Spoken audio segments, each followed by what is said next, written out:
তোমাৰ বাবে আজি মই অভিনেত্ৰী। তুমি কি বুজিবা হৃদয়ৰ ব্যথা?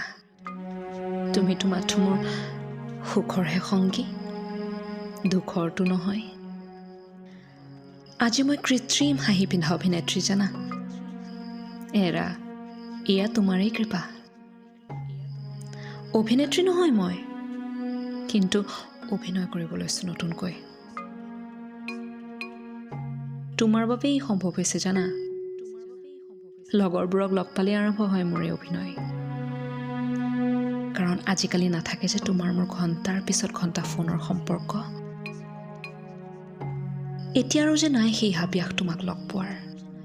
তথাপিও অভিনয় কৰোঁ, কেতিয়াবা বিফল হওঁ। তথাপিও যেন পাগল মনটো নামানে, আকৌ আৰম্ভ কৰোঁ সেই একেখিনি নাট। আজি বহু দিন হ'লো তোমাক নেদেখা। তোমাৰ ওঠৰ জিলিকি থকা হাঁহিৰ কাৰণ হ'ব বিচাৰিছিলোঁ মই। আৰু দি গলা মোক জীৱন জুৰি চকুলোৰ বাট। ৱাহ ৰে জীৱন ৱাহ। সপোনবোৰ ভাঙিলে, তেওঁ কিন্তু তীৰ্থকত কান্দিছোঁ মই। এয়া কেনেকুৱা ন্যায়? স্মৃতিৰ পাপৰিত হয়তো তুমি আজি মোক বিচাৰি নোপোৱা। কিয়নো তুমিতো এদিনলৈও অতীতলৈ ঘূৰি নাচালা। যি হওক, তোমাৰ পৰাই শিকিলোঁ জীৱন যুঁজত আগবাঢ়িবলৈ যে সাৰথি নালাগে। এটি হাঁহি পিন্ধি ল'লোঁ আগুৱাই যোৱাৰ সিদ্ধান্তলৈ।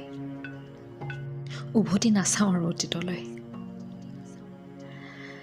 যি হওক, অভিনেত্ৰী খিতাপ দখল কৰিবলৈ সক্ষম হ'লোঁ। তোমাৰ বাবে আজি মই অভিনেত্ৰী হ'লোঁ।